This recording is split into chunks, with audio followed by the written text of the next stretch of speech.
नमस्कार, यो हो टेलिभिजनको विशेष सन्दर्भमा स्वागत छ। म शारदा थापा। स्थानीय तहको निर्वाचन वैशाख 30 गते नजिकै छ र 2079 साल पनि आजबाट सुरु भइसकेको छ र आज वर्षको पहिलो दिन नयाँ वर्षको सम्पूर्ण हाम्रो दर्शकवृन्दमा मङ्गलमय शुभकामना। र यही बीचमा स्थानीय तहको निर्वाचनको माहौल तातिरहेको छ। राजनैतिक दलहरू यति बेला आफ्नो सत्ता स्थानीय तहमा कसरी आफ्नो पक्षमा पार्ने भनेर लागि परिरहेका छन्। दैनिक रूपमा आम सभा, त्यसैगरी चाहिँ जनलहर एक पार्टीबाट अर्को पार्टीमा प्रवेश गर्ने क्रम चलि नै रहेको छ। यही बीचमा गठबन्धनको रूपमा रहेको सरकार गठबन्धनकै रूपमा स्थानीय तहमा निर्वाचनमा जाने तयारी गरिरहेको अवस्थामा विपक्षी दलहरू जतिको रेसमा दौडिरहेको छ तर सत्तापक्ष दौडिरहेको छैन र देखिँदैन भन्ने जनगुनासो पनि रहेको छ। यही बीचमा नेपाली कांग्रेस देशकै सबैभन्दा ठूलो पार्टी, लोकतान्त्रिक पार्टी, पुरानो पार्टी जसले चाहिँ बाटो बिराएर विजातीय रूपमा यति बेला गठबन्धन मार्फत चुनावमा होमिँदैछ किन र काठ र फलाम नेपाली कांग्रेसले कसरी जोड्न सक्छ लगायतका व्यङ्ग्यात्मक टिप्पणी गरेर यति बेला धेरैले गुनासोहरू पनि पोखिरहेको स्थिति छ। र यही बीचमा नेपाली कांग्रेसको अबको चुनावी एजेन्डा, चुनावी तयारी के कस्तो रहेको छ भन्ने विषयमा आज हामीसँग कुराकानी गर्नको लागि हुनुहुन्छ नेपाली कांग्रेसका सहमहामन्त्री बद्री पाण्डे। हामी उहाँसँग कुराकानी गर्दैछौँ। यहाँलाई स्वागत छ कार्यक्रममा। सर्वप्रथम नयाँ वर्ष 2079 सालको यहाँलाई मङ्गलमय शुभकामना। यहाँलाई पनि शुभकामना छ र हामीलाई हेर्नुहुने सबै दर्शकहरूलाई मेरो पनि शुभकामना छ। नेपाली कांग्रेसले यति बेला चुनाव नजिकै छ, बाटो किन बिराइरहेको छ? यति ठूलो विरासत बोकेको नेपाली कांग्रेसले, धेरैको प्रश्न यही छ। मैले यहीँबाट सुरु गरेँ। यसलाई थोरै पृष्ठभूमिमा गएर हेर्ने हो भने हामीले बाटो बिराएका छैनौँ कि बाटो बिराएको देशको राजनीतिलाई ठिक बाटोमा, ठिक ट्र्याकमा ल्याइपुर्याएका छौँ। अहिलेसम्म तपाईँहरू देशलाई ठिक बाटोमा ल्याउनको लागि आइपुग्नु भयो, तर चुनाव त एकल रूपमा नेतृत्व गर्नको लागि सक्षम तपाईँहरू आफै छौँ हामी भन्नुहुन्छ, तर आत्मविश्वास आफैमा देखिएन नि नेपाली कांग्रेसमा। अब विशेष गरी केपी ओली नेतृत्वको नेकपा सरकार, त्यो सरकारले देशलाई एउटा दुर्घटनाको बाटोमा लिएर जाँदै थियो। त्यसबाट हामीले त्यसलाई रेस्क्यु गर्नुपर्ने थियो, हामीले उद्धार गर्नुपर्ने थियो। उद्धार गर्ने सन्दर्भमा हामी एक्लै काफी थिएनौँ। त्यो प्रतिनिधि सभाको तत्कालीन गणितका कारणले हामी एक्लै काफी थिएनौँ। हामीसँग जम्मा 63वटा सिट थियो र हामीले थपेर चाहिँ 137-38 पुर्याउनु पर्थ्यो। थपेर 275 को 51% पुर्याउनु पर्थ्यो। त्यो सन्दर्भमा नेकपासँग छुट्टिएर प्रचण्डहरू पनि हाम्रो साथमा आउनुभयो, एमालेसँग छुट्टिएर माधव नेपालहरू पनि हाम्रो साथमा आउनुभयो र हामीलाई के लाग्छ भने उहाँहरूको साथ अझ केही समय जरुरी छ। जुन बेलासम्म हामी सङ्घीय लोकतान्त्रिक गणतन्त्रलाई सुरक्षित गर्दैनौँ र यसको संस्थागत विकासको बाटोमा यसलाई लिएर जान सक्दैनौँ, त्यो बेलासम्म उहाँहरूको साथ हामीलाई छ भन्ने हाम्रो पार्टी केन्द्रीय कार्य समितिको निष्कर्ष हो। त्यसकारणले अहिले हामी टुटिहाल्ने भन्दा पनि हामी अप्ठ्यारोमा छौँ, व्यवस्था अप्ठ्यारोमा छ। त्यसैले केही समय हामीले सहकार्य गरेर यसलाई सुरक्षित पार्नुपर्छ भन्ने निष्कर्ष हो। तपाईहरुले अन्य पार्टीसँग सहकार्य गरेर आफ्नो जुन व्यवस्थालाई बचाउनको लागि सुरक्षित भविष्य रोज्नुपर्छ भनिरहँदाखेरि नेपाली कांग्रेसलाई आम नागरिकहरूले पत्याउन छोडेर तपाईहरुले यो बाटो रोज्नु भएको हो? त्यो होइन, त्यो होइन। अब हामीले केही कुराहरू चाहिँ नेतृत्व तहमा त्यो बेला केही अन्डरस्ट्यान्डिङ, केही समझदारीहरू भएको थियो। विशेष गरी हाम्रो शीर्ष नेतृत्व तह र माओवादी र अहिले एकीकृत समाजवादीको शीर्ष नेतृत्व तहका बीचमा केही समझदारी भएको थियो। त्यो समझदारी तोड्न मिलेन भन्ने कुरा भयो र अहिले अब तपाईँ देख्नुहुन्छ केपी ओलीको अहिलेको अभिव्यक्तिहरू सबैलाई तिरस्कृत गर्ने खालको, सबैलाई निषेध गर्ने खालको त्यो अभिव्यक्तिहरू उहाँ सत्तामा हुनुहुन्न तर पनि प्रवृत्ति चाहिँ अधिनायकवादतिर उन्मुख प्रवृत्ति उहाँले देखाइरहनु भएको छ। त्यसकारणले पनि हामीले यो 3 तहको निर्वाचन सम्पन्न गर्ने, 3 तहको निर्वाचनबाट एउटा राम्रो परिणाम ल्याउने, सङ्घीय लोकतान्त्रिक गणतन्त्रको पक्षमा रहनेहरूको पक्षमा परिणाम ल्याउने गरी भनेपछि नेकपा एमालेलाई सिद्ध्याउने, केपी ओलीलाई सिद्ध्याउनकै लागि, पत्तासाफ गराउनकै लागि मात्रै गठबन्धन भएको हो भन्ने बुझिन्छ। एमाले पार्टीलाई सिद्ध्याउने भन्ने हाम्रो कुनै त्यस्तो ध्येय होइन, हाम्रो एउटा सहयात्री शक्ति हो। हामीले 46 सालको जनआन्दोलन, त्यो बेलाको वाम मोर्चा, पछि नेकपा माले हुँदै एमाले जसलाई हामी चिन्दछौँ, र 62-63 सालको आन्दोलनमा पनि हामी एमालेसँग सहकारीमा थियौँ। 70 सालपछि हामीले संविधान बनाउने प्रक्रियामा पनि एमाले एउटा प्रमुख सहयात्रीको रूपमा हाम्रो रह्यो। एमाले पार्टीका प्रतिको हाम्रो त्यस्तो कुनै आग्रह पूर्वाग्रह तर तपाईहरुले जुन प्रवृत्ति जुन देखियो, विशेष गरी 74 सालमा लगभग 2/3 सरकार केन्द्रमा छ। 7वटा प्रदेशमध्ये 6वटा प्रदेशमा सरकार छ। स्थानीय तहमा पनि करिब 2/3 ठाउँहरूमा सरकार छ। त्यो बेलामा विशेष गरी त्यहाँको नेतृत्वबाट जुन खालको रवैया देखाइयो, त्यो रवैयाले चाहिँ संसदलाई, संविधानलाई, व्यवस्थालाई सङ्कटतिर धकेल्यो। त्यसैले एमालेलाई कुनै त्यस्तो चाहिँ हामीले निषेधको राजनीति गर्नुपर्ने, एमालेलाई चाहिँ हामीले तिरस्कार गर्नुपर्ने अथवा एमालेलाई सम्पूर्ण हिसाबले समाप्त पार्ने भन्ने ध्येय होइन।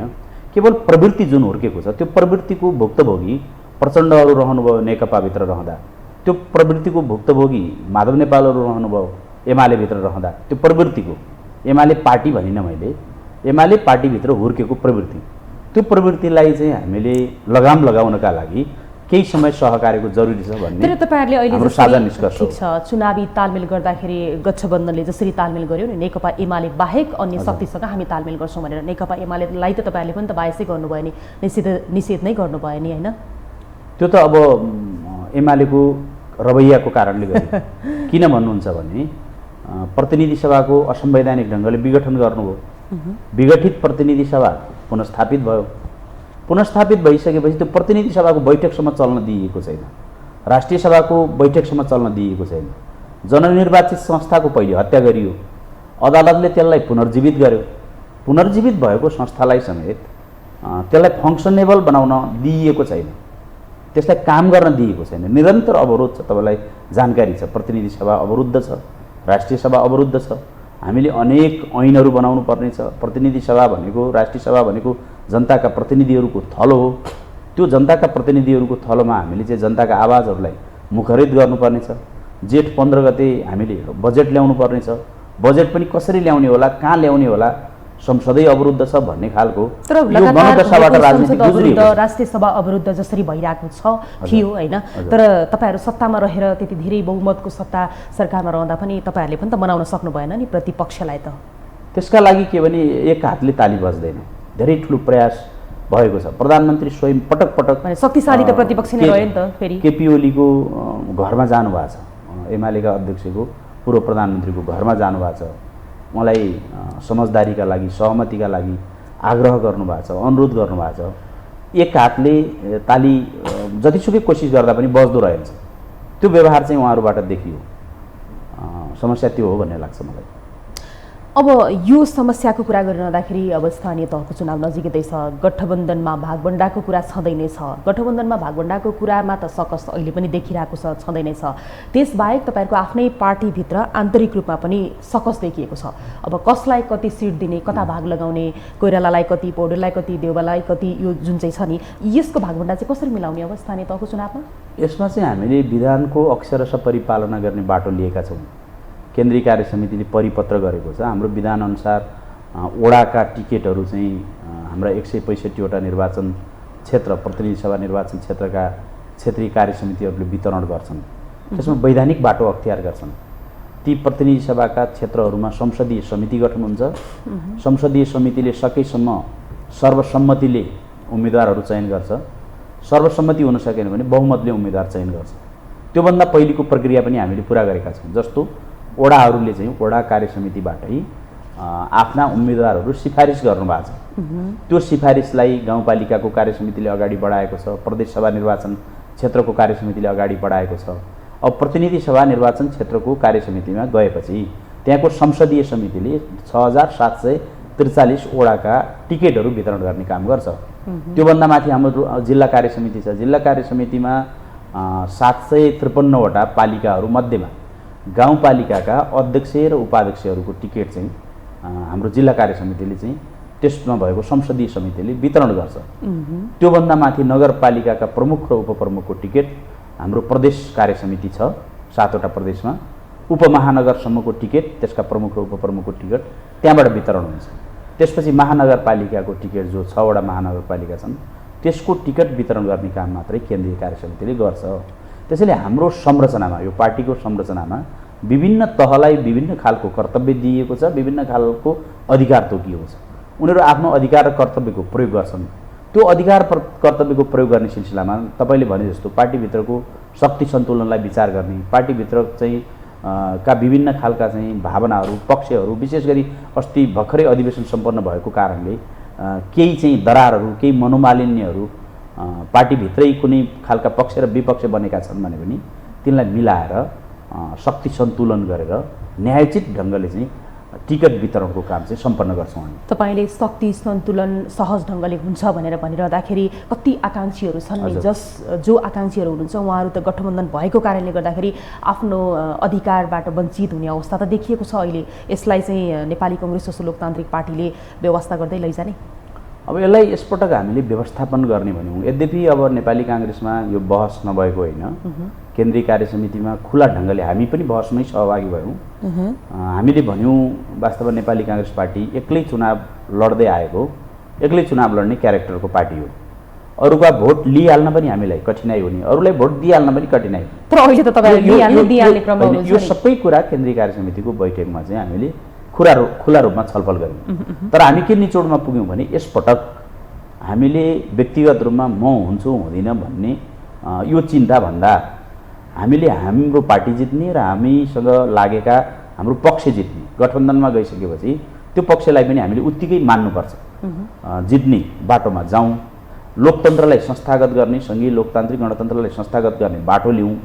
त्यसपछि भोलिको दिनमा यो संस्थागत हुन्छ भने यो मैदान हाम्रा लागि चाहिँ सधैँ सुरक्षित हुन्छ, खाली हुन्छ।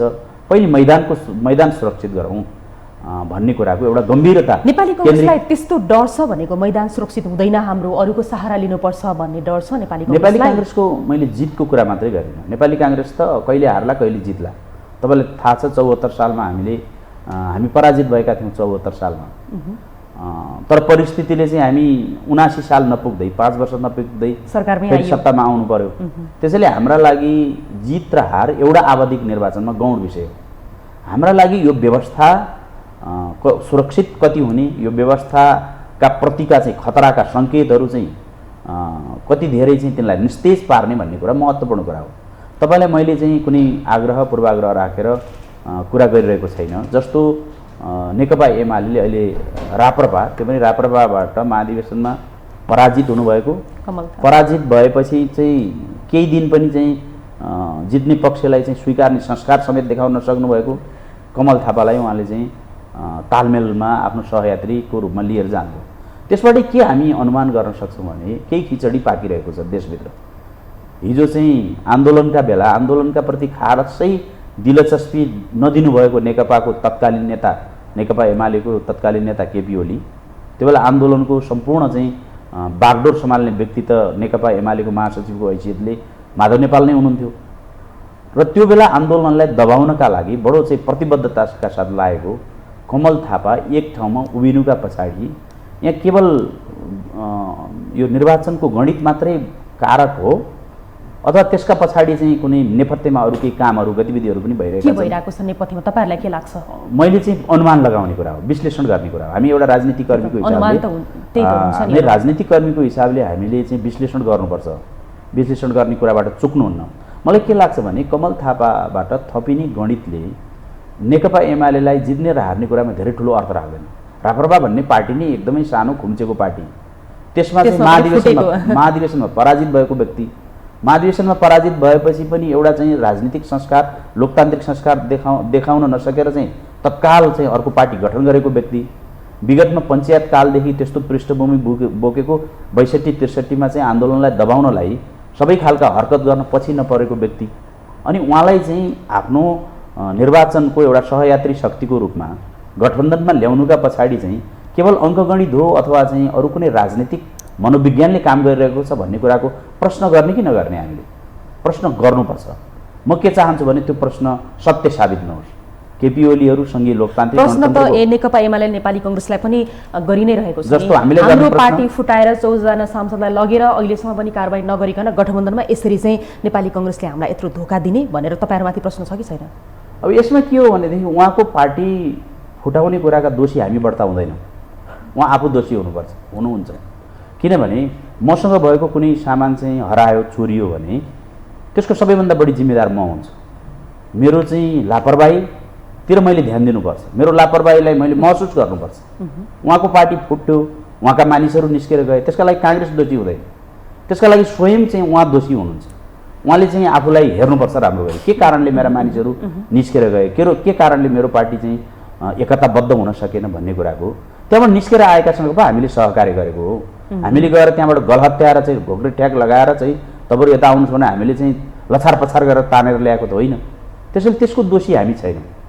हामी के हो भने हामी म तपाईँलाई इमान्दारीपूर्वक भन्छु, प्रचण्डसँग नेकपा माओवादीसँग हाम्रो अनेक डिफ्रेन्सेस थियो। तपाईँ हामी सबैलाई थाहा भएकै कुरा हो। नेपाली काङ्ग्रेसका मान्छेलाई त खोजी खोजी भौतिक कारबाही गर्ने नीति लिएको थियो माओवादीले। तर जब हामी शान्ति प्रक्रियाको बाटोमा गयौँ, शान्ति प्रक्रियाको एउटा संयुक्त हस्ताक्षरकर्ताको रूपमा एकापट्टि गिरिजाप्रसाद कोइरालाले हस्ताक्षर गर्नुभएको छ, अर्कोपट्टि प्रचण्डले हस्ताक्षर गर्नुभएको छ। माधव नेपालकै सन्दर्भ तपाईँले कुरा गर्नुहुन्छ भने जुन बेला 5 दलको 7 दलको आन्दोलन चलिरहेको थियो, लोकतान्त्रिक गणतन्त्रको आन्दोलन, त्यो आन्दोलनको बेला गिरिजाप्रसाद कोइरालासँग कुममा कुम जोडेर हिँडेको नेकपा एमालेको महासचिव माधव नेपाल त हो नि। लोकतान्त्रिक आन्दोलनको सहयोद्धा माधव नेपाल, शान्ति प्रक्रियाको सहयोद्धा प्रचण्ड। उहाँहरूसँग हामीले साथ सँगसँगै जाने कुराले हामी त्यति ठुलो कुनै अपराध गरेका छौँ भन्ने लाग्दैन मलाई। ठिक छ, तर तपाईँहरूको जुन नजिर पहिलाको हेर्ने हो भने नेकपा माओवादी केन्द्र र नेपाली कङ्ग्रेस सहयात्रा गरेर स्थानीय तहमा भिडेकै थियो, तर त्यति बेला परिणाम राम्रो आएन।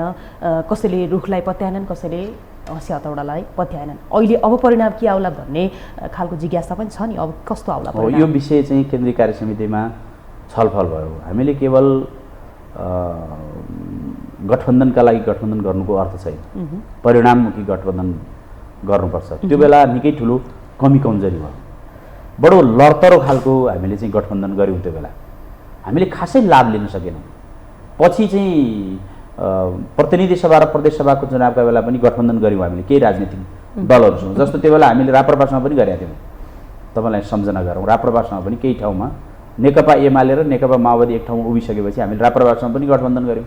तर राप्रपाका नेताहरूले नै, जस्तो राजेन्द्र लिङ्गदेनले हाम्रो नेतालाई पराजित गर्नुभयो, एकातिर हामीले राप्रपासँग सहकार्य गर्दैथ्यौँ। हामीले चाहिँ उपेन्द्र यादवलाई जिताउनलाई योगदान गऱ्यौँ, तर उपेन्द्र यादवकै पार्टीको राजेन्द्र महतोले हामीलाई अर्को ठाउँमा पराजित गरिदिनु भयो। त्यसैले यस्तो लडतरो गठबन्धन गर्ने कुराले गठबन्धनमा आएका दललाई पनि परिणाम दिँदैन, हामीलाई पनि परिणाम दिँदैन। त्यो कुराको तपाईँले जुन प्रश्न उठाउनुभयो त्यो कुरा केन्द्रीय कार्य समितिमा हामीले गम्भीरतापूर्वक छलफल गऱ्यौँ। हिजोको कार्य सम्पादन समितिको बैठकमा पनि यो छलफल भएको छ। त्यसैले अहिले हामीले के निर्णय गरेका छौँ भने यसलाई बलियो, कसिलो र परिणाममुखी, प्रतिफलमुखी गठबन्धनमा यसलाई परिणत गर्नका लागि हामीले अहिले जिल्लाहरूलाई सबैभन्दा बढी अधिकार प्रत्यायोजन गरेका छौँ। जिल्लामा संयन्त्रहरू गठन भएका छन्। संयन्त्रमा गठबन्धनमा समावेश भएका सबै दलका प्रमुख र प्रतिनिधिहरू बस्नुहुन्छ। अनि प्रत्येक वडा हेर्नुहुन्छ, पालिका हेर्नुहुन्छ, कहाँ कसलाई चाहिँ उम्मेदवार बनाउँदा सहज हुन्छ, सजिलो हुन्छ भन्ने कुराको एक्सर्साइज तल हुन्छ। एक प्रकारको काउन्सिलिङ हुन्छ। निर्वाचन प्रचारका बेला हामी चाहिँ काङ्ग्रेसलाई जिताउनुहोस् पनि भन्छौँ, गठबन्धनका उम्मेदवारलाई जिताउनुहोस् पनि भन्छौँ, गठबन्धनको औचित्यलाई पनि हामी पुष्टि गर्छौँ। र हामीले गठबन्धनमा गइसकेपछि हाम्रा सबै भोट गठबन्धनका उम्मेदवारहरूलाई खसाउनुहोस्, गठबन्धनका दलका सबै भोटहरू हामी लिनु भन्ने कुराको चाहिँ एउटा चुस्त र परिणाममुखी गठबन्धन हामी यसपटक सम्पन्न गर्छौँ, निर्वाह गर्छौँ। अब हामीसँग 1 महिनाको समय पनि छैन। त्यही त, अब 1 महिनाको समय अवधि छ। तपाईँले जुन कुरा भनिरहनु भएको छ नि, यहीँनिर तपाईँहरूको पार्टीभित्रै आन्तरिक किचरो देखिएको छ। केन्द्रीय स्तरमा मात्रै तालमेल र भागवण्डाको कुरा मिले जस्तो, तर स्थानीय स्तरमा मिलेको छैन। स्थानीय स्तरका नेपाली कङ्ग्रेसका कार्यकर्ता नेताहरूले विरोध गरिरहेका छन्। तपाईँहरूको जुन मोडालिटी छ नि, यसरी हामी चुनावमा जाने भन्ने कुरामा, यो विरोधका बिच चाहिँ नि कसरी नेपाली कङ्ग्रेसले आफूलाई चाहिँ अगाडि ल्याउन सक्छ क्या यो तालमेलको बिचमा? हामीले यी सबै कामहरू अहिले प्यारलली गरेका छौँ। जस्तो 1 महिनाको अभियान, जस्तो 5 गतेभित्र बुझाउनु भनेको यो हामी छोटो समयमा चाहिँ यो सबै काम युद्ध स्तरमा गर्छौँ। हामी फास्ट ट्र्याकबाट गर्छौँ, छोटो बाटोबाट गर्छौँ। तर यसको ब्याकग्राउन्डमा तपाईँ जानुभयो भने हामीले 1 महिना त घर घर जाउँ काङ्ग्रेस जिताउँ भन्ने अभियान चलायौँ। यो 1 महिना 1 महिना यो चलाउँदै गर्दा यी सबै विषयहरू आए। गठबन्धनमा जाने कि नजाने, जाने हो भने कसरी जाने, कुन मोडालिटीमा जाने, गठबन्धनमा सहभागी दलहरू चाहिँ को अवस्था कुन तहमा कुन खालको छ, कुन वडामा कुन प्रकारको छ भन्ने कुराको चाहिँ मिहिन ढङ्गले समीक्षा भएको छ तल। यो वडामा हामी एक्लै जित्दैछौँ कि अथवा कसैको साथ लिनुपर्छ, यो पालिकामा हामी एक्लै जित्दैछौँ कि अथवा कसैको साथ लिनुपर्छ भन्ने खालको एकातिर एउटा एक्सर्साइज भइरहेछ। अर्कोतिर के एक्सर्साइज हामीले गरेका छौँ सँगसँगै भने यो अभियानकै सिलसिलामा वडाबाट वडा अध्यक्षका उम्मेदवारहरू कतिजना हुनुहुन्छ, वडा सदस्यका उम्मेदवारहरू कतिजना हुनुहुन्छ, पालिकामा चाहिँ उपाध्यक्ष, अध्यक्ष, मेयर, उपमेयरका उम्मेदवारहरू कतिजना हुनुहुन्छ, त्यसमध्ये कसले कस्तो सम्भावना बोकेको छ भन्ने खालको पनि हामीले प्यारालली अर्को होमवर्क गरेका छौँ। तपाईँले भनेको चाहिँ यो समय हामीसँग निकै छोटो छ। आज 1 गते भइसक्यो, आज नव वर्ष प्रारम्भ भयो, आज 1 वर्ष भइसक्यो। हामीले 12 गतेका दिन हामीले नोमिनेसन गर्नुपर्छ। त त्योभन्दा पहिले हामीले चाहिँ गठबन्धनमा कुन तहमा कुन दलले नेतृत्व गर्ने, उपप्रमुख उपाध्यक्ष कसले प्राप्त गर्ने, वडा अध्यक्ष सहितका 5 वटा पदमा चाहिँ सम्बन्धित वडामा कुन कुन पार्टीका कतिजना कसरी समाविष्ट गर्ने भन्ने खालको चाहिँ होमवर्क गर्ने गरी हामीले तलै, केन्द्रले त त्यो हेर्न सक्दैन, केन्द्रले देख्न सक्दैन। हिजोसम्म पनि केन्द्रीय कार्यालयमा डेलिगेसनहरू आइरहेछन्, तपाईँले भने जस्तै त्यो सत्य हो, त्यो एकदमै सकसपूर्ण छ। हिजो मात्रै पोखरा महानगरपालिकाका सबै नेताहरू, त्यहाँ कास्की जिल्लाका जिल्ला सभापति समेत र महानगरपालिका चाहिँ प्रमुखका दावेदारहरू समेत थुप्रो सङ्ख्यामा आउनु भएको छ। चितवनमा चाहिँ भरतपुरको तपाईँलाई थाहा छ, भरतपुरको डेलिगेसन केन्द्रमा आएको छ, वडा सभापतिहरूको डेलिगेसन जिल्ला नेतृत्वसम्म पुगेको छ, सक्कसहरू छन्। विराटनगरले भन्छ हामी त पहिले पनि जितेको, हामी छोड्ने कुरा भएन। काठमाडौँले चाहिँ उपमेयर हामी जितेकै छौँ र काठमाडौँमा धेरै ठुलो मेयर जित्नुपर्छ भन्ने छ। ललितपुरमा मेयर उपमेयर सबै जितेकै छौँ हामीले। त्यसैले थुप्रै वीरगञ्ज पनि नेपाली काङ्ग्रेसको तराईको क्षेत्र एकदम बलियो पकड भएको क्षेत्र हो। त्यस्तै उपमहानगरपालिकाहरूमा पनि माग छ। तर के हो भने यसपटक हामीले यो सबै कुरालाई मध्यनजर गर्दै हामीले जुन मापदण्ड बनाएका छौँ, प्रमुख पदमा को कहाँ हुनुहुन्थ्यो भन्ने कुरालाई पनि हामी एउटा चाहिँ मापदण्ड, एउटा आधार बनाउँछौँ। हामीले चाहिँ त्यहाँ कुन पदमा कति मत प्राप्त गरेका थियौँ र अहिलेको त्यहाँको मतभार के हो त्यसलाई पनि हामी आधार बनाउँछौँ। र अनि अलिकति थोरै मनोविज्ञानलाई पनि तपाईँलाई म आग्रह गरौँ, त्यो एउटा राजनीतिक मनोविज्ञान हुन्छ नि। जस्तो चितवनका साथीहरूले के भनिरहनु भएको छ भने पहिलोपटक हँसिया हतौडामा हाल्यौँ हामीले 74 को स्थानीयमा, प्रदेश प्रतिनिधि सभाकोमा हामीले चाहिँ हलोमा हाल्यौँ, अब पनि रोडमा हाल्न नपाउने हो भन्ने त्यहाँ विशेष प्रकारको मनोविज्ञान छ। केवल त्यहाँ त गणितले मात्रै काम गर्दैन कि त्यहाँ मनोविज्ञानले पनि काम गर्छ। अहिले बनेको मापदण्डले मात्रै त्यहाँ काम गर्दैन, त्यहाँ हामीले विवेक प्रयोग गर्नुपर्ने हुन्छ।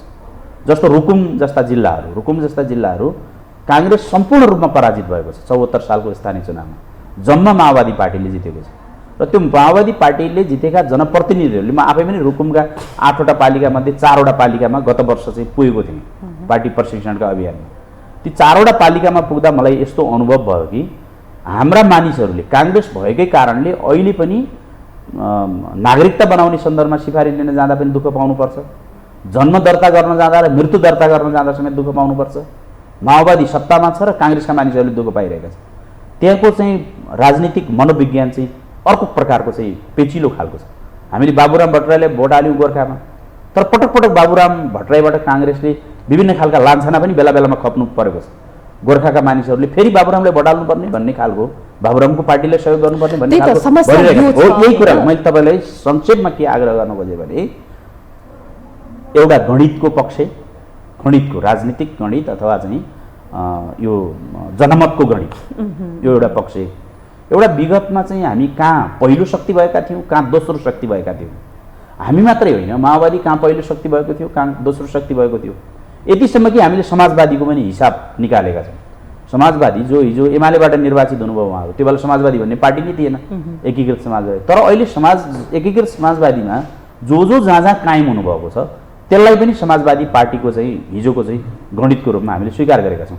यो सबै कुरालाई केन्द्रले एक ठाउँमा बसेर डिल गर्न, हेर्न, विश्लेषण गर्न र निर्क्युल गर्न कठिनाइ हुन्छ भनेर हामीले 77 जिल्लामा नै हामीले त्यो परिपत्र गरेका छौँ। 77 जिल्लामा नेपाली काङ्ग्रेस पार्टीको, नेपाली काङ्ग्रेसको सभापतिको सभापतित्वमा चाहिँ बैठक बस्छ। त्यहाँ जुन जुन दल त्यो दलमा जिल्लामा अस्तित्वमा छन् ती दलका प्रमुख र प्रतिनिधिहरू बस्नुहुन्छ, समीक्षा गर्नुहुन्छ। यसलाई हामी प्यारालली पार्टीले पनि आफ्ना उम्मेदवार चाहिँ जस्तो यो पालिकामा, कुनै पालिकामा जस्तो काठमाडौँ महानगरपालिकामा उम्मेदवार नेपाली काङ्ग्रेसले पाउने हो प्रमुखको भने को हुने भन्ने पार्टीले पनि प्यारालली होमवर्क गरिरहेछ र संयन्त्रले पनि प्यारालली के होमवर्क गर्छ भने 1-2 दिनभित्रै कसले कहाँ पाउने भन्नेको होमवर्क गर्छ। यो ठाउँमा काङ्ग्रेसले पाउने भनिसकेपछि हामी काङ्ग्रेसको उम्मेदवार त्यतिन्जेलसम्म तय गरिसकेका हुन्छौँ लगभग। ठिक छ, अब एकदमै चासोको विषय यहाँले जसरी ब्रिफिङ गर्नुभयो सायद त सबैले बुझि पनि सक्नुभयो।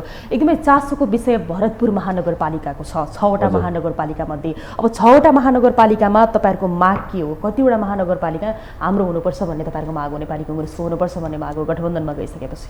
अब यो गणितको चाहिँ समग्र गणितलाई हेर्ने हो भने त हामीसँग गठबन्धनमा भएका दलहरू हाम्रो आकारभन्दा निकै सानो सङ्ख्यामा हुनुहुन्छ, निकै सानो सङ्ख्यामा हुनुहुन्छ हामीसँग। ठिक छ, सिधै भन्नुहोस् न तपाईँको माग कतिवटामा हो कि होइन? यसमा चाहिँ के हो भने अब उहाँहरूले पनि बुझ्नुपर्छ। तपाईँले भन्नुहोस् न। त्यो दलले होइन, यो यस्तो हो। यो फेरि चाहिँ के भने हामीले यसरी बाहिर सञ्चार माध्यममा भन्दा त्यही जो कार्यदल छ नि महानगरपालिकाका र उपमहानगरपालिकाका विषयमा हाम्रो केन्द्रीय स्तरको कार्यदलले निर्क्युल गर्छ। तर हाम्रो अवस्था हेर्नुहुन्छ, तर अब त टाइम आइ नै सक्यो नि त, तपाईँले भन्ने नै समय आइसक्यो। यसमा के हो भनेदेखि सिम्बोलिक रूपमा चाहिँ साङ्केतिक रूपमा उहाँहरूलाई कुनै महानगरपालिकाको नेतृत्व दिनुपर्ने अवस्था भयो भने काङ्ग्रेसले धेरै ठुलो चाहिँ अनुदारता देखाउन सक्ने अवस्था रहन्न, सिम्बोलिक हिसाबले मात्रै। सिम्बोलिक हिसाबले चाहिँ 6वटा महानगरपालिका मध्येमा होइन। तर के हो भने पोजिसनको कुरा गर्नुहुन्छ भने 6वटै महानगरपालिकामा काङ्ग्रेसको प्रमुख खडा गरिदियो भने जित्नलाई सबैभन्दा सजिलो पर्छ। जस्तो 40 छ भने 50 पुर्याउन सजिलो हुन्छ, 10 मात्रै छ भने 50 पुर्याउन त गाह्रो हुन्छ नि। ठिक छ, अरू पार्टी सिम्बोलिक कुरा आइसक्यो। अब मैले खालि तपाईँले एउटा गणित तपाईँ मार्फत सबैलाई आग्रह गर्न खोजेको गणित के हो भने काङ्ग्रेसको 40 छ, त्यसमा 10 थप्दा 50 पुग्यो, 50 पुगे जितिन्छ होइन? तर माओवादीको कहीँ 10 मात्रै छ भने अब त्यसमा जित्न त 50 पुर्याउनु पर्छ। 10लाई 50 पुर्याउन र 40लाई 50 पुर्याउनमा त 40लाई 50 पुर्याउन सजिलो छ। त्यसैले उहाँहरूले पनि बुझ्नुपर्ने कुरा के हो भने माओवादी समाजवादीले पनि बुझ्नुपर्ने एउटा सैद्धान्तिक कुरा मात्रै, मैले ट्वाक्कै यो महानगरपालिका यो यति महानगरपालिकामा हामी भन्न मिल्दैन भने त्यो कार्यदलमा छलफल हुन्छ। तर उहाँहरूले बुझ्नुपर्ने कुरा के हो भने तल पिल्लर कत्रो छ, पिल्लर सानो छ, अनि माथि चाहिँ विशाल महल बनाउँछु भनेर सम्भव हुँदैन। ठिक छ, तल कम मतदाता कम छ भनेदेखि मेयरमा दाबी गर्नु भएन कि उपमेयरमा दाबी गर्ने हो कि वडा अध्यक्षमा चित्त बुझाउने हो कि भन्ने कुरा चाहिँ त्यो उहाँहरूले पनि आफ्नो परिस्थिति हेरिकन निर्णय गर्नुपर्छ।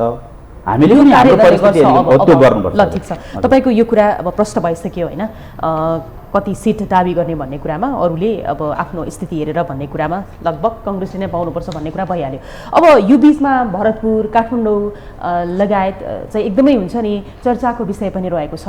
अब भरतपुरकै कुरा गर्ने हो भनेदेखि त भरतपुरका नेपाली कङ्ग्रेसका नेता कार्यकर्ताले रुखमा भोट हाल्नै नपाउने यो पटक पनि भन्ने प्रश्न अहिलेदेखि उब्जिन थालेको छ। के प्रचण्डलाई नै सुम्पिने हो भरतपुर महानगरपालिका भनेर धेरैले प्रश्न गरिरहेका छन्। के हुन्छ भरतपुरमा चाहिँ भनेर चासो छ कि तपाईँले यसको बारेमा पनि अलिकति क्लियर गरिदिनुहोस् न।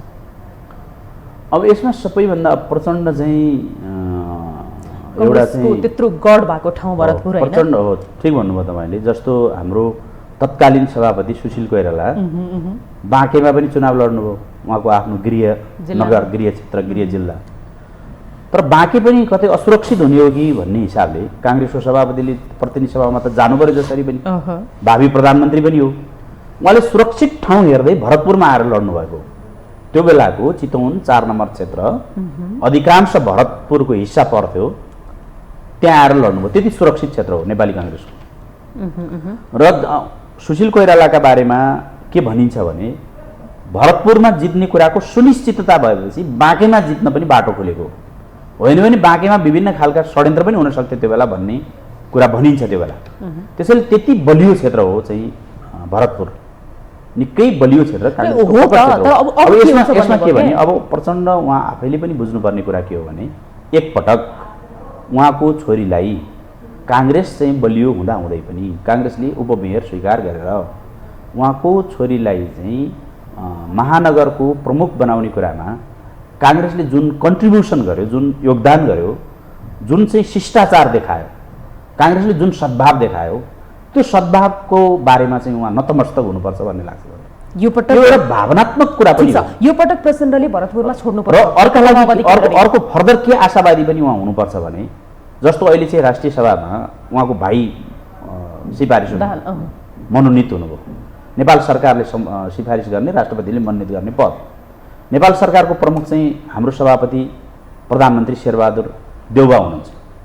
उहाँले चाहिँ एउटा शिष्टाचारैपूर्वक भनौँ प्रचण्डका प्रतिका सद्भावकै कारणले चाहिँ होइन भने प्रधानमन्त्रीले आफ्नो कोही मान्छे सिफारिस गर्न सक्नुहुन्थ्यो नि, सिफारिस गर्नुभएको व्यक्तिलाई चाहिँ उता नियुक्त गरियो गर्नुभयो। प्रचण्डको आफ्नो भाइलाई आफ्नै भाइ त होइन होला नि, थर मिलेको भन्ने कुरा पनि छ फेरि। मैले जानेसम्म ठ्याक्कै आफ्नै एउटै बा आमा चाहिँ होइन, तर भाइ हो होइन। ठिक छ। अब यसबाट पनि उहाँले के बुझ्नुपर्छ भने नेपाली काङ्ग्रेस प्रचण्डका प्रति सदाशयता राख्छ। यदि छ नि प्रचण्डले सदाशयता देखाउनु भएन भरतपुरमा भने चाहिँ के हुन्छ त फेरि? देखाउनु भयो भने राम्रो, भएन भने देखाउनु भएन भने चाहिँ बडो कठिन हुन्छ जिताउनका लागि।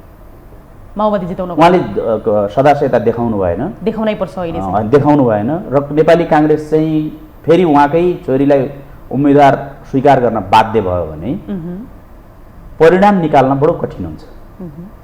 त्यो परिणाम निकाल्न कठिन हुने अवस्था भनेको गठबन्धनका लागि पनि ठुलो क्षति हुन्छ, हाम्रा लागि पनि क्षति हुन्छ। हाम्रो र माओवादीका सम्बन्धका बारेमा पनि चाहिँ प्रश्न चिन्ह लाग्छ र त्यो सबैभन्दा चोट प्रहार क्षति कसैले भोग्नुपर्छ भने प्रचण्डले भोग्नुपर्छ। त्यसैले राजनीतिक व्यक्तित्वको एउटा चाहिँ लचकता, राजनीतिक व्यक्तित्वको गतिशीलता भनेको अझ प्रचण्ड आफैमा कतिपयले अस्थिर भन्छन् नकारात्मक कोणबाट विश्लेषण गर्नेले। सकारात्मक कोणबाट उहाँलाई हेर्दा उहाँ एउटा गतिशील व्यक्ति पनि हो। तपाईले यसो भनिराख्नु गतिशील व्यक्ति भएको कारणले उहाँ जस्तो मान्छेले आफ्नो विजडम प्रयोग गर्नुपर्छ। ठीक छ, उहाँले आफ्नो विवेक प्रयोग गर्नुपर्छ। तपाईले त भन्नुभयो हैन, तर प्रधानमन्त्री शेरबहादुर देउवा जो कांग्रेस सभापति पनि हुनुहुन्छ, उहाँले केही समय अगाडि तपाईहरुसँगै बसेर सायद हुन सक्छ यो म राइट हो कि रङ हो थाहा छैन, तर मैले पनि सुनिरहेको थिएँ, चितवनमा जितेर देखाउनुस् न त तालमेल नगरिकन नेपाली कांग्रेसले भनेर भन्नुभएको थियो। उहाँको त्यो समग्र भनाइ के हो भने कांग्रेस एक्लैले चाहिँ जित्न सक्दैन भन्ने हो। हामी अहिले चाहिँ फेरि 74कै जस्तो सबै एक ठाउँमा उभिए, नेकपा एमाले माओवादी सबै एक ठाउँमा उभियो भने हामीलाई कठिनाइ हुन सक्छ भन्ने ढङ्गले धेरै भावनामा नभउनुस्, तथ्यलाई पनि आधार मान्नुस् भन्ने कुरा उहाँले भन्नुभएकै हो उहाँले हैन। ठीक छ, अब यो सँगसँगै हामीले भरतपुरको त कुरा गर्यौँ, अब अन्य यो 6वटा महानगरपालिकाको चर्चाको विषय एकदमै चुलिएको छ अहिलेको लागि, कसलाई उम्मेदवार बनाउने कसको तर्फबाट भन्ने कुरामा। अब यही बीचमा काठमाडौँ महानगरपालिका सर्वाधिक रूपमा चाहिँ देशैभरको केन्द्र हो, यहाँ आकर्षण त हुने नै भइहाल्यो, चासोको विषयवस्तु। यो काठमाडौँ महानगरपालिकामा र्यापर मोडल भिजेदेखि लिएर सबै तह तबकाका उम्मेदवारहरूले आफ्नो दाबी पेश गरिरहेका छन्। यही बीचमा तपाईहरुको जुन गठबन्धनबाट नि कसलाई उम्मेदवार बनाउने, अनि त्यसमा पनि कांग्रेसभित्रकै जुन चाहिँ आन्तरिक किचलोका कारण दर्जन बढी उम्मेदवारहरू देखिरहेका छन्, कसरी चाहिँ यो मिलाउन सकिन्छ, कसरी मिलाउँछ नेपाली कांग्रेसले? काठमाडौँ महानगर चाहिँ नेपाली कांग्रेसको निकै बलियो क्षेत्र हो। किन भन्नुहुन्छ भने गएको चाहिँ प्रतिनिधि सभाको चुनावमा नै हामीले धेरै क्षेत्र नै जितेका छौँ। माओवादी र एमाले एक ठाउँमा उभिँदा समेत जितेका छौँ हामीले। काठमाडौँ 1 जित्यौँ, काठमाडौँको चाहिँ हामीले 4 जित्यौँ, काठमाडौँको 6 जित्यौँ। हजुर, ती धेरै यिनका भागहरू, काठमाडौँको 10 जित्यौँ। यो धेरै भागहरू चाहिँ महानगरपालिकामा पर्छन्। त्यसैले काठमाडौँ महानगरपालिका निकै बलियो क्षेत्र हो। पोहोर पनि हामीले गएको चुनावमा उपमेयरमा राम्रो मतान्तरले जितेका छौँ। उपमेयरमा मेयर त्यसपटक किन हार्यौँ हामीले भने विभिन्न तपाईँले अघि भनेको जस्तो मेयरका चाहिँ स्वतन्त्र प्रकृतिका चाहिँ उम्मेदवारहरू आए, जसले गर्दा कांग्रेसको भोट काटियो। तर यसपटक अब हामीलाई के लाग्छ भनेदेखि हामीले जित्ने कुरामा समस्या छैन। तपाईँले भने जस्तो उम्मेदवारी दिने कुरामा अब धेरै प्रतिस्पर्धाहरू छन्, तर अन्ततोगत्वा काठमाडौँको चाहिँ हामीले चाहिँ महानगरपालिका जित्ने सन्दर्भमा सबै नेताहरूले गम्भीरता देखाउनुहुन्छ। किनभने हामी सबै यहीँ छौँ, सभापति यहीँ हुनुहुन्छ, प्रधानमन्त्री यहीँ हुनुहुन्छ, नेपाली कांग्रेसका चाहिँ महामन्त्री उपसभापतिहरू सबैको ध्यान पुग्ने, हामी सबैले हेर्न सकिने, हामी एउटा वडामा त हामी सबै चाहिँ त्यो वडाका चाहिँ मतदाता त होइनौँ तर बासिन्दा हौँ। हामीलाई चाहिँ त्यो वडाका वरपर सेरोफेरो सबै थाहा छ। हामी चाहिँ नजिकबाट हेर्छौँ पनि, बिहान दिउँसो बेलुका हाम्रो सबभन्दा बढी गतिविधि हुने ठाउँ नै यही हो। त्यसैले नेपाली कांग्रेसले उचित उम्मेदवार, सही उम्मेदवार दिने र निर्वाचन जित्ने दिशामा चाहिँ यसपटक काठमाडौँमा सफलता प्राप्त गर्छ। उम्मेदवार नेपाली कांग्रेसले पनि छान्नलाई एकदमै सकस परेको जस्तो देखिने के, जस्तो गुट उपगुट कसको गुटले पाउने त भन्ने प्रश्न त छ नि। फेरि तपाईँले भनेको गुटको पाटो एउटा होला, त्योभन्दा एउटा एकदमै यथार्थ कुरा के हो भने हामीले भर्खरै महाधिवेशन सम्पन्न गरेका छौँ। महाधिवेशनबाट नेतृत्व निर्माण भएको छ। हामीले धेरै तहमा धेरै नेताहरू जन्माएका छौँ महाधिवेशनका दरमियानमा। फेरि नेपाली काङ्ग्रेस निकै पुरानो पार्टी, 7 सालदेखिका मान्छे पनि यही पार्टीमा हुनुहुन्छ। 7 सालदेखिका मान्छे केही नपाएरै पार्टीमा सङ्घर्ष गरिरहनु भएको छ। पढे लेखेका योग्य दक्ष मान्छेहरू पनि हुनुहुन्छ, विज्ञ मान्छेहरू पनि हुनुहुन्छ नेपाली काङ्ग्रेस पार्टी। धेरै धेरैजना दावेदार हुनुहुन्छ। त्यस कारणले चाहिँ गुटको कारणले मात्रै प्रतिस्पर्धा भएको भन्ने कुरा भन्दा पनि यो पार्टीमा नेताहरू धेरै छन्, नेताहरू धेरै भएका कारणले प्रतिस्पर्धा छ। तर त्यसलाई अन्ततोगत पार्टीले जुन निर्णय गर्छ, जसलाई उम्मेदवार खडा गर्छ, त्यसमा सबै एकाकार भएर जाने संस्कार चाहिँ काङ्ग्रेस पार्टीभित्र छ र त्यो हामी देखाउँछौँ यसपटक। अब तपाईँहरूले नेपाली कङ्ग्रेसको चाहिँ जुन मतको हिसाब गर्नुभयो नि काठमाडौँ महानगरपालिकामा मतको हिसाब त गर्नुभयो, तर अघिल्लो चुनावमा जुन साझा विवेकशीलको मत छ नि, त्यो त यसपटक साझा विवेकशीलबाट सायद दावेदार हुनुहुन्न होला, तर स्वतन्त्रबाट अरू धेरै हुनुहुन्छ। त्यो सँगसँगै थपिएका मतदाता 21,000 गरी लगभग 60-61,000 मत चाहिँ कसको पक्षमा कसरी पार्ने भन्ने यति बेला निकै नै चलखेल भइरहेको जस्तो देखिन्छ। अब नेपाली कङ्ग्रेसले त्यो मतलाई आफ्नो हातमा लिनको लागि गर्छ कि? गएको चुनावभन्दा अलिकति फरक प्रवृत्ति मैले के देख्छु भने, गएको चुनावमा चाहिँ मूल धारका पार्टीका विकल्पमा विभिन्न खालका विचारहरू प्रकट भएका थिए। त्यसमध्येको एउटा विचार बोक्ने पार्टी चाहिँ साझा विवेकशील पार्टी हो। त्यो बेला विवेकशील मात्रै थियो या के थियो, त्यो दुईटा पार्टी फेरि एउटा भएका थिए, दुईटै थिए। अनि त्यो बेला मूलधारका पार्टीहरूका विकल्पमा चाहिँ कसैलाई दिनुपर्छ ल्याउनुपर्छ भन्ने खालको एउटा व्यापक जनमत तयार भएको देखिन्थ्यो त्यो बेला। यसपटक फेरि मानिसहरू के निष्कर्षमा आएका छन् भने, होइन आखिर सपारे पनि बिगारे पनि सम्हाल्न सके पनि नसके पनि मूलधारकै पार्टीहरूले नै गर्दो रहेछन्। यसरी चाहिँ बिचबिचमा आउने फेरि हराउने, असार साउनको चाहिँ भेल जस्तो आउने फेरि सुक्ने, यी पार्टीहरूको चाहिँ दिगो गतिविधि हुँदो रहन्छ भन्ने खालको जनमत पनि तपाईँलाई कति अनुभूति भएको छ? मलाई त्यस्तो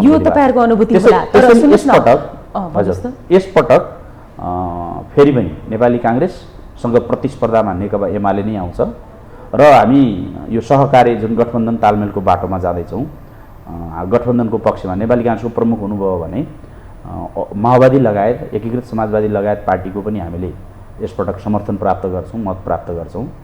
जसपा लगायतका दलहरूको कति उपस्थिति छ त्यो पनि हामी प्राप्त गर्छौँ। त्यसैले जित्ने कुरामा कठिनाइ हुँदैन। एमालेलाई वास्तवमा मलाई लाग्छ हामीले यदि ढङ्ग पुर्याएर गठबन्धनलाई यदि अगाडि लिएर जान सक्यौँ भने एमालेलाई निकै यसपटकको चुनाव चाहिँ निकै भारी पर्छ भन्ने लाग्छ। तपाईँले नेकपा एमालेसँग मात्रै प्रतिस्पर्धा हुन्छ, भारी पर्छ भनेर त भन्नुभयो, तर यहाँ आएका स्वतन्त्र उम्मेदवारहरूको दाबी र उहाँहरूको त्यो माहौल क्रिएट जसरी भइरहेको छ नि, त्यसले गर्दाखेरि त कति मत कताबाट जान्छ भन्ने कुराको यति बेला आकलनै गर्न सकिँदैन नि। जस्तो तपाईँले सुनिरहनु भएको छ होला, तपाईँहरूको पार्टीबाट कति 7 सालदेखि लिएर कति सालदेखि सङ्घर्ष गरिरहनुभएका जति नेताहरू हुनुहुन्छ, उहाँहरूको नामसम्म कतिलाई थाहा छैन, तर अहिले भर्खरै आउनुभएका जो ऱ्यापरदेखि लिएर भिडियो मोडलहरू हुनुहुन्छ, उहाँहरूको चर्चा चुलिएको देखेर तपाईँलाई त्यस्तो लाग्छ? केही भोट ल्याउनुहुन्छ तर जित्न पुग्दैन। जित्नका लागि चाहिँ नयाँ सोच, युवाको चाहिँ आवेश के अरे प्रवेश हुनुपर्छ भन्ने जनमत अहिले पनि छ नि।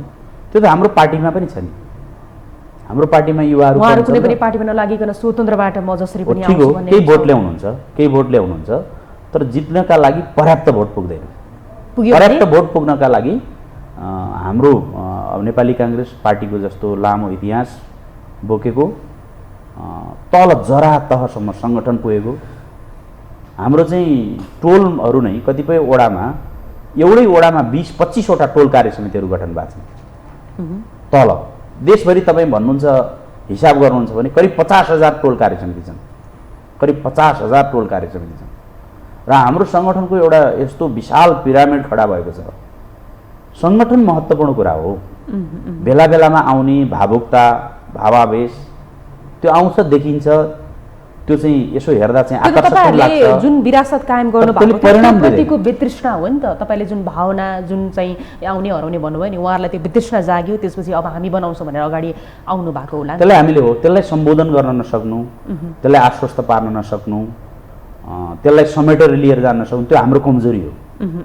त्यो पार्टीका चाहिँ गतिविधि, क्रियाकलाप, कार्यक्रमहरूको कमजोरी हो। हामी यो 1 महिनालाई चाहिँ हामी आफ्नो एउटा चाहिँ परीक्षाको समय पनि ठान्दैछौँ। हामी परीक्षाका बेला एउटा विद्यार्थीले वर्षभरि पढ्ने कुरामा कहीँ कति कमजोरी गरे रहेछ, पढाइ छुटाएको रहेछ भने पनि उसले यो बेला रिभिजन गर्छ, राम्रो गरी हेर्छ मलाई परीक्षामा आउने प्रश्नहरू के हुन्, ती प्रश्नहरू मध्येमा मैले चाहिँ सम्भावित प्रश्नहरू पढ्न पो भ्या छैन कि लेख्न पर्ने कुरा चाहिँ भोलि लेख्न नसक्ने हो कि भने जस्तो हामी अब यो 1 महिना जुन समय छ त्यसमा बडो मिहिनेत गर्छौँ। ठिक छ, भनेपछि स्वतन्त्रबाट जति उम्मेदवारहरू उठ्नुहुन्छ मेयरमा त्यसप्रति चाहिँ तपाईँहरूलाई डर छ अलिअलि भने पनि? मतलब के भने त्यो त हुन्छ नि, स्वाभाविक छ, स्वाभाविक छ, नजिते पनि त्यो स्वाभाविक छ। त्यसमा चाहिँ अब हामीले पनि डराउनुपर्छ, हाम्रो प्रतिस्पर्धी एमाले पनि डराउनुपर्छ, सबै डराउनुपर्छ, भोटहरू कट्ला घट्ला कताबाट। त्यसका लागि हाम्रो सङ्गठन छ, सङ्गठन भनेपछि स्वतन्त्रबाट चाहिँ यसमा के गर्छ तपाईहरुलाई त्यति थ्रेट है स्वतन्त्रबाट? यसमा उहाँहरूले चाहिँ गर्ने काम भन्दा हामीले गर्ने काम सजिलो हुन्छ। हामी एकैपटक के भन्न सक्छौँ भने भए जतिका सबै वडामा चाहिँ आफ्नो वडाको चाहिँ राम्रो गरी समीक्षा गर्नुहोस्। हामी टोल कार्य समितिलाई के भन्छौँ भने टोलका बारेमा तथ्याङ्क लिनुहोस्, तपाईँका टोलका मतदाता कति हुन्, हाम्रा मतदाता कति हुन्, हाम्रा प्रतिस्पर्धीका मतदाता कति हुन्, त्यहाँबाट चुहिएर जान सक्छ। तपाईहरुले भनिरहनुहुन्छ किनभने सङ्गठन निर्देशन दिने कुरा भयो सङ्गठनलाई हैन, त्यो सङ्गठन भएपछि त्यो सङ्गठनले गर्न सक्छ, एकजना उम्मेदवारले गर्नु पर्दैन, पार्टीको सङ्गठनले गर्छ यो सबै कामहरू। ठिक छ, अब गठबन्धनको कुरा गर्दाखेरि केन्द्रमा त तालमेल मिल्न हैन, तर स्थानीय स्तरमा तालमेल मिल्न त गाह्रो रहेछ नि त हैन?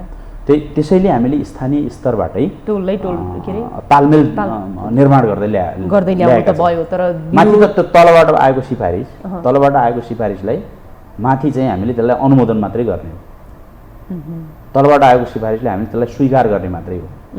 हामीले एक प्रकारले त्यसलाई हेर्ने, तल चाहिँ तदारुकताका लागि चाहिँ हामीले घचघच्याउने काम मात्रै गर्ने। स्वतन्त्रबाट थ्रेट दुवै तर्फलाई चाहिँ रहेछ भन्ने कुरा चाहिँ तपाईँहरूको त्यो प्रोग्रामहरू हुँदाखेरि पनि देखिन्छ क्या, तपाईँहरूको जुन वर्षन आउँछ त्यहाँबाट पनि अहिले पनि तपाईँले भन्नुभयो होइन? ठिक छ, अब यो सँगसँगै जस्तो तयारीको कुरा छ नि, जस्तो स्थानीय तहको चुनावको तयारीको लागि आमसभा दैनिक रूपमा चाहिँ नारा जुलुस होइन हरेक ठाउँमा भइरहेको छ।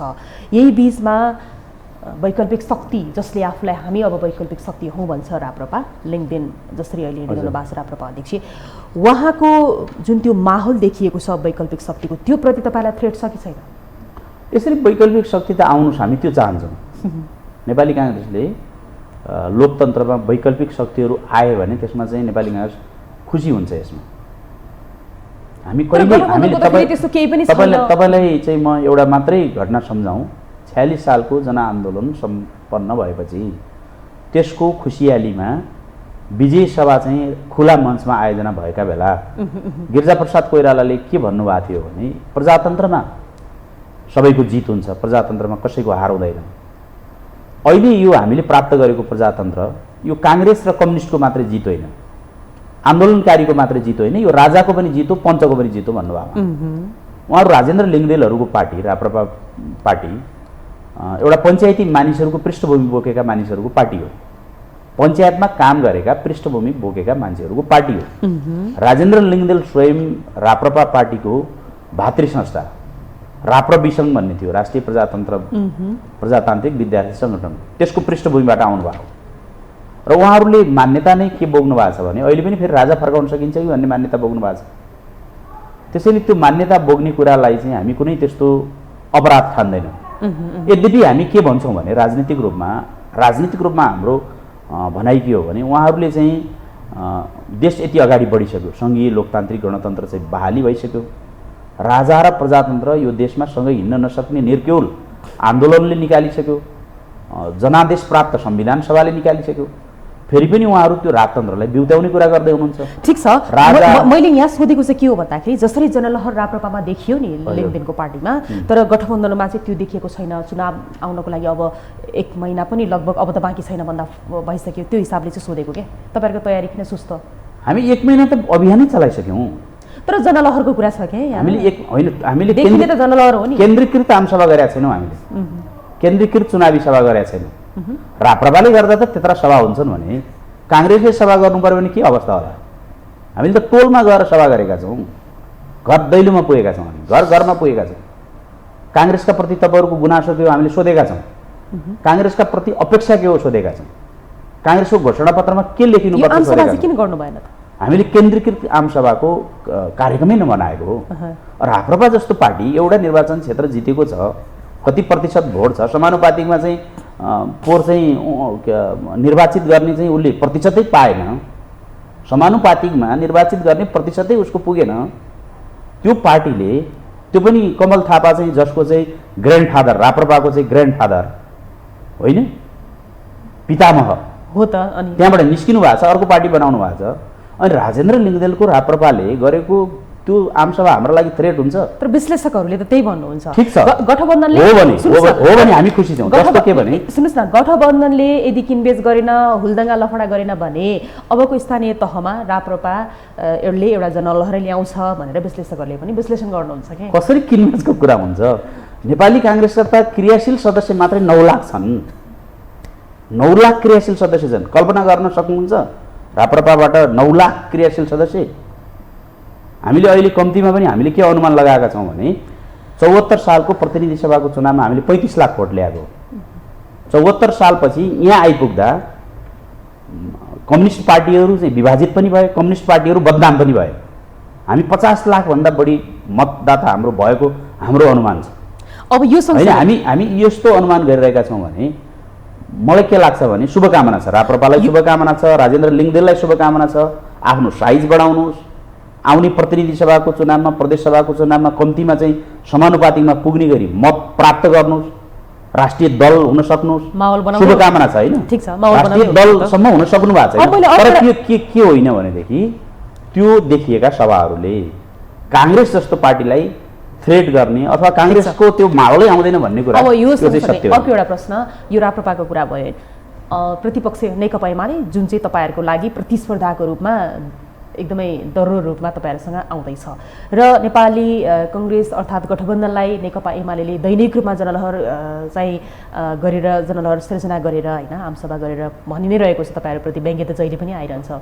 हामी गठबन्धन सरकारलाई पत्ता साफ बनाउँछौँ, धुलो चटाउँछौँ, आउन यो स्थानीय तहमा गाह्रो छ। उनीहरूको आत्मविश्वास घटेको कारणले गर्दाखेरि गठबन्धन नछोडेर टाँसिरहेको बसिरहेको, हामीसँग एकल लड्ने क्षमता छैन भनेर चाहिँ तपाईँहरूप्रति आरोप छ। यदि नेकपा एमाले तपाईँहरूलाई पत्ता साफ गरायो भने स्थानीय तहको चुनावमा त्यो एमालेको त खुट्टी देखेर चाल पाइयो। केपी शर्मा ओलीले त त्यही भन्नुहुन्छ। खुट्टी देखेर के चाल पाइयो भने कमल थापालाई चाहिँ साथमा लिएर बैशाखी बनाउन खोज्नेको त खुट्टी देखेर चाल पाइयो। केपी ओलीको हुङ्कार बाहेक, ठिक छ, केपी ओलीको हुङ्कार बाहेक एमालेसँग यसपटक जित्नका लागि कुनै आधारै छैन। नेकपा पार्टी बन्यो, हिजो त्यत्रो 2/3 प्राप्त गर्यो। त्यो सरकार भनेको चाहिँ अभूतपूर्व अनुकूलता प्राप्त सरकार थियो, हिजो त थियो होइन थियो। आज उहाँहरूको माहौल अनि के कारणले सुध्र्यो भन्नुहोस् त, के कारणले सुध्र्यो? 2/3 सरकार केन्द्रको सरकार थियो, त्यो पनि ढल्यो। प्रदेश 6 ठाउँमा सरकार थियो, ती 6 ठाउँका सरकार पनि ढले। चुनाव हो, भ्रष्टाचारका काण्डले चाहिँ केपी ओलीका चाहिँ निकटस्थहरू चाहिँ मुछिए। विष्णु पौडेलको कुरा गर्नुहोस्, गोकुल बास्कोटाको कुरा गर्नुहोस्, कोभिडको बेला चाहिँ काठ्रोमा समेत कमिसन खाए भन्ने कुराको चाहिँ चारतिरबाट आरोप लाग्यो। ओम्नी र यति समूह जस्ता चाहिँ समूह खडा गरेर चाहिँ भ्रष्टाचारमा चाहिँ चुर्लोमै डुब्नुभयो। अनि अब केपी ओलीले यो बिचमा के चमत्कार गर्नुभयो, के जादु गर्नुभयो र उहाँका प्रति लहर आउनुपर्ने, अनि उहाँले भन्नुभएको कुरा हो नि त। उहाँको हुङ्कार मात्रै हो, उहाँको त्यो दुस्साहसपूर्ण हुङ्कार हो। त्यो हुङ्कार चाहिँ वैशाख 30 गतेका दिनको निर्वाचनबाट हामी चाहिँ त्यो परिणाममा देखाउँछ। तपाईँहरूले पनि त मुख्य प्रतिस्पर्धी नेकपा एमाले केपी शर्मा ओलीलाई नि ठानिरहनु भएको छ। ठानेका छौँ, त्यो निश्चय नै हो। तर के हो भने हामीभन्दा धेरै पछाडि पर्छ यसपटक। उहाँहरूले जुन 3 वर्षको सत्ता चलाउनु भयो, सत्ताबाट उहाँहरू चाहिँ उदाङ्गो हुनुभएको छ, एक्सपोज हुनुभएको छ। अब एउटा त्यस कारणले हामी चाहिँ एमालेसँग चाहिँ प्रतिस्पर्धी त हो, तर हामी चाहिँ डराउनु पर्ने, तर्सिनु पर्ने र हामीलाई धक्का दिने प्रतिस्पर्धीको रूपमा अब एमाले छैन यसपटकको चुनावमा। हेरिराख्नु होला, एमाले के बढारिन्छ? बढारिने त म भन्दिनँ, तर साइजमा आउँछ। कुन साइजमा आउँछ? उसलाई हामी निश्चित एउटा साइजमा ल्याउँछौँ, जसले गर्दा कम्तीमा पनि केपी ओलीको वर्तमानको हुङ्कारको चाहिँ अन्त हुन्छ। त्यो हुङ्कारको अन्त हुने भनेको एमाले भित्रै पनि प्रजातन्त्रको अभ्युदय हुन्छ। त्यो पार्टीभित्र प्रजातन्त्र छैन है भनेपछि नेपाली कङ्ग्रेसले अब यसपटक माधव नेपाल र पुष्पकमल दाहाल प्रचण्डलाई उत्थान गरिदिन्छ, उद्धार गरिदिन्छ। गर्छौँ, केही उद्धार गर्छ। माओवादीले हिजोको जति सिट जितेको थियो स्थानीय चुनावमा त्योभन्दा केही बढी जित्छ। समाजवादीले पनि केही सिट जित्छ। हामीले पनि हिजोभन्दा सिटहरू बढाउँछौँ। हामीले पालिकाको चाहिँ जित चाहिँ हामी बढाउँछौँ। त्यो त गर्छौँ, त्यो गठबन्धनका प्रतिको इमान्दारिताको कुरा। अब यो सँगसँगै एउटा प्रश्नको उत्तर यहाँले दिनुहोला।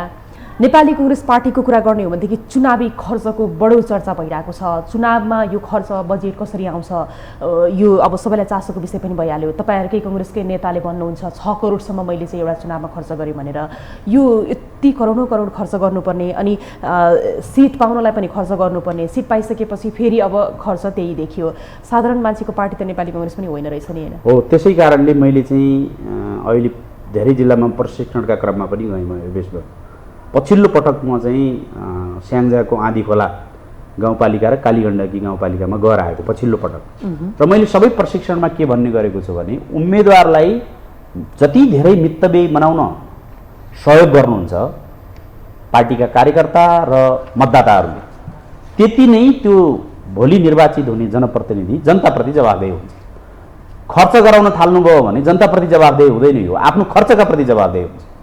त्यसैले भन्न के सक्नुपर्छ भने हामी तल तल गएर गरिएको प्रशिक्षण, मेरो घरमा मेरा घरका मतका लागि तपाईँले कुनै आर्थिक लगानी गर्नु पर्दैन। त्योबाट माथि उठेर अब पार्टीका साथीहरूले मतदाताले के भन्नुपर्छ भने हाम्रा टोलमा काङ्ग्रेसले प्राप्त गर्ने अथवा एमाले प्राप्त गर्ने मतका लागि कुनै लगानी गर्नु पर्दैन, हाम्रो वडामा लगानी गर्नु पर्दैन भनेर जब उम्मेदवारलाई मितव्ययी बनाइन्छ, उम्मेदवारलाई खर्च गर्ने परिवेशको चाहिँ जब चाहिँ उसलाई खर्च नगरिकनै जित्ने खालको चाहिँ जब वातावरण दिइन्छ, त्यसपछि त्यो निर्वाचित भएको जनप्रतिनिधि भोलि चाहिँ मतदाताका प्रति, त्यो ठाउँका प्रति, जनताका प्रति ऊ जवाफदेही हुन्छ। तपाईँले दिएको प्रशिक्षण यसपटक यही होइन। हामीले के हो भने हामीले यो तपाईँले जुन कुरा उठाउनुभयो यो हाम्रा लागि बडो चुनौतीको कुरा छ। राजनीति खर्चिलो भएको छ, भड्किलो भएको छ, यो चुनौतीपूर्ण भएको छ। मितव्ययी राजनीति हामीले स्थापित गऱ्यौँ भने देश सुचक्रतिर जान्छ। नेता मितव्ययी हुन्छन्, कार्यकर्ता मितव्ययी हुन्छन्, चुनाव मितव्ययी हुन्छ। जब नेता कार्यकर्ता र चुनाव मितव्ययी हुन्छ, राजनीति मितव्ययी हुन्छ। राजनीति मितव्ययी भयो भने देशले एउटा उदाहरण दिनुहुन्छ तपाईहरुकै नेता 6 करोड खर्च गरेको एउटा सदाचारको बाटोबाट चाहिँ जान्छ। राजनीतिलाई जब सदाचारको बाटोबाट अगाडि बढाइन्छ तब मात्रै हामीले जुन राजनीतिका प्रतिको जुन ध्येय छ, राजनीतिका प्रतिको जे अपेक्षा छ त्यो प्राप्त हुन्छ। त्यो दिशामा चाहिँ हामी अभियानै चलाउँछौँ। राजनीतिलाई सक्दो मितव्ययी बनाउने बाटोमा चाहिँ हामी सम्पूर्ण हिसाबले कसरत गर्छौँ, व्यक्तिगत रूपमा पनि र पार्टीले संस्थागत रूपमा पनि। आगामी दिनमा चाहिँ त्यो अभियान चलाउनु पर्छ भन्ने कुरा म त्यसमा चाहिँ बडो स्पष्टताका साथ म कन्भिन्स छु। यहाँलाई समय र विचारको लागि धेरै धेरै धन्यवाद। हस्, यहाँलाई पनि धन्यवाद। दर्शकवृन्द, हामी यति बेलासम्म यो टेलिभिजनको विशेष सन्दर्भमा कुराकानी गरिरहेका थियौँ अहिलेको यो चुनावी सरगर्मी र चुनावी माहौलको बारेमा नेपाली कांग्रेसका सहमहामन्त्री बद्री प्रसाद पाण्डेसँग। उहाँसँगको यो कुराकानीसँगै आजको लागि विशेष सन्दर्भको समय सकियो। यो हो टेलिभिजन, हेर्दै गर्नुहोला। शारदा थापा बिदा हुन्छु। नमस्कार।